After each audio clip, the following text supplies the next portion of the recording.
Hello and welcome back to my channel. Today I'm going to be talking to you kind of a little bit about what it's like to transition from working at a full-time job to being self-employed and kind of like the highs and lows of that, because I've been asked quite a few times my thoughts are and just kind of to give some feedback. But because I don't want to just sit here and talk to you guys, I'm also going to do a get ready with me video. So as you can see, I haven't washed my hair for like 6 days maybe. I was on a plane the other day, I worked out earlier today and I'm really sweaty. So it's a perfect time for me to get ready with you guys. For me, it takes me like 4 minutes to get ready. So I'm gonna do like the whole shebang from the very beginning to the very end. I'm going to go hop in the shower because that's the first part of getting ready, and wash my hair. I'll see you in a minute. One thing I always like to do before I step into the shower is just eat something. That's part of my getting ready routine, and I made some banana bread last night, so it's pretty good. Alright, I'm back. This is what I look like a lot around the house, and Adam loves it. Okay, first thing. Where do I put this? So first thing I'm going to do is face moisturizer, because I want this to try to soak in as much as possible before I do my makeup, because I find it really makes it hard to do my eyebrows when they're kind of moisturized. So right now I'm using this Biotherm one. It's this really nice texture. I just put this bad boy all over my face. Exciting stuff. And around the eyeballs. So I've been asked quite a few times how I found the transition. Next thing I do, God, this is gonna be so hard. I've never done this before, so it's gonna be a fun video. Next thing I do is comb my hair, because that's all I got, comb. So I've been asked how the transition is between moving from a full-time job to being self-employed, and if this is something that you have been thinking about doing recently, if you're hoping to one day have your own side hustle or be self-employed, kind of what it's been like. And I definitely will have to say the first thing that I've noticed, it can be a little bit lonely. You definitely notice that you're no longer surrounded by people in an office anymore. Like, you're either working from home, you're at a workspace which costs money, or you're working in a coffee shop. And sometimes the best option for you to just sit down and get work done is to work at home. And a little bit you go stir crazy, because sometimes, and I try to avoid doing this, but you'll find yourself at home from the time you wake up till dinner time, and like sometimes the only time I get out of the house is when I go to the gym, and it just doesn't make sense for me to go do work somewhere else because I need to do work at home for whatever reason. Pretty much the first thing you'll notice being self-employed is that you are on your own a lot. If you're planning to transition or move over to self-employment and you're somebody that needs to be around people, I would highly suggest, you know, finding a workspace or finding a coffee shop or a library. Oh, I love the library. Somewhere that you can still be around people but still get work done. And now that I've combed my hair, the next thing that we're going to do is dry it. So much fun. The other thing I've been putting on my body and in my hair is this argan oil. Also, don't know if this does anything, but hey, I'm willing to give anything a try. Actually, not my motto. I'm not willing to give anything a try. People told me to get argan oil, so I just throw a few sprays on.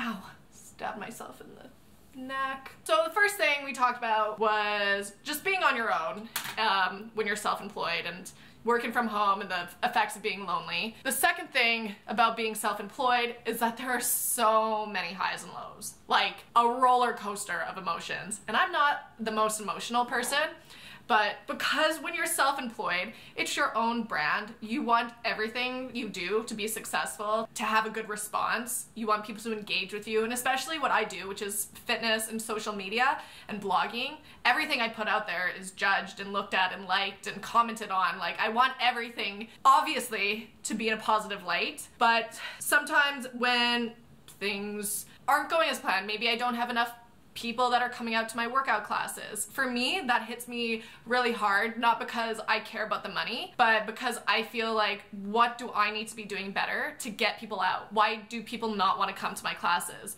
So something like that, when I only have like 5 people sign up for a class, those things like really like weighs on my mind, weighs on my mood, and will bring me down mentally. And then again, there's huge highs. Like I'll publish a blog post that gets so many views, like way more views than I could have ever expected. And I get so many supportive comments and so many messages and people responding to me and like relating to it. So there's a lot of highs and lows with being self-employed. It's never always going to be like that. And it's just something that I'm slowly learning and slowly figuring out myself.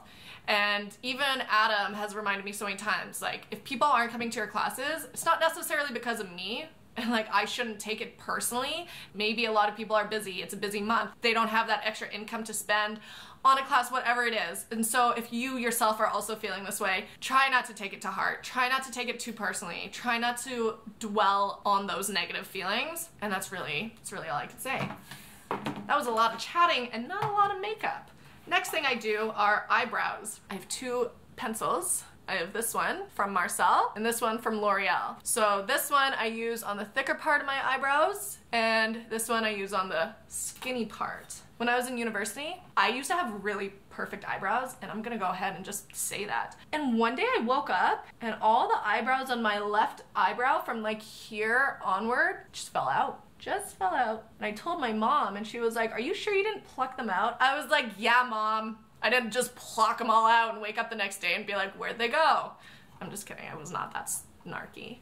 And so began the eyebrow pencil saga. So part 3 of being self-employed. You really have to be motivated and be a self-starter because you, for the most part, are not responsible for anyone except for yourself. You don't have to show up at work at 8:30 if you don't want to. Like, if I really wanted to, I could sleep until like 9:30 every day. But I made a commitment to myself when I quit my job that I would be up and working by 8 a.m. every day during the week.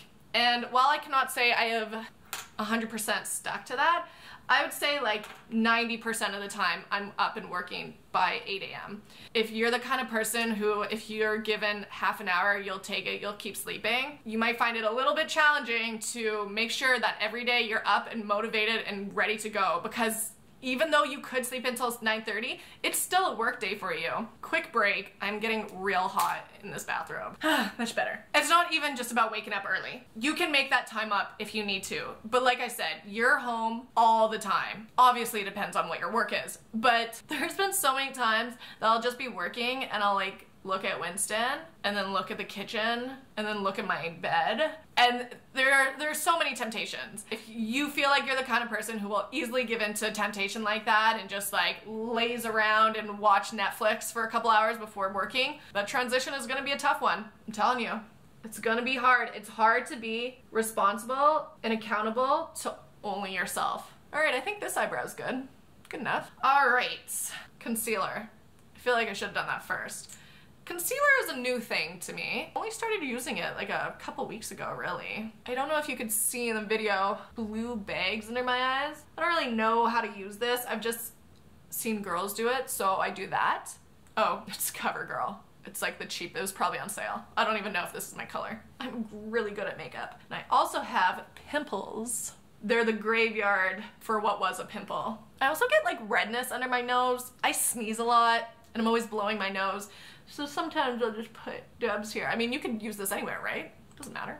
So there's a couple other things that maybe you don't think about when you're thinking about quitting your job and working for yourself. One of them is all the boring finances stuff you have to take care of once you quit your job. Since you no longer get a steady paycheck, you're not paying money to the government, or at least for me, I'm not. So all the money that I take in through the year, I have to pay like 30% of that back to the government at the end of the year. I didn't realize how much I would have to pay back until I did my taxes this year. I had an idea, but it's something that you just have to take into account. All that money that you're taking in, that's not all yours. It's not all yours. Secondly, things like benefits and your pension and all those boring things that your company took care of for you, that's on you now. That's your responsibility. Things like your RSP. I had a company that would put contributions in when I put contributions in. That was set up when I first got the job. Not anymore. That's something else I have to do on my own. Same with your pension. All these boring things that you just take for granted in a way when you have a full-time job, that's all your responsibility now. And it's up to you to be able to navigate to make sure that you are fiscally really set up for when you retire. All right, what's next on my face? This is my favorite thing. It's this voluminous lash thing and it comes out white and then you just put it on your lashes and then I cover it, whatever, you guys don't need to say, you've seen it from the friggin' shoppers. Anyway, here we go. And then I take this guy and just go over it. All right, that's what this eye looks like. And this is the non-eyelash eye. Honestly, I never wear this much makeup anymore. Usually I just do my eyebrows. Sometimes I just don't even do my eyebrows. All right, the final piece of information that I will pass on from me to you about being self-employed is that you don't get vacation time.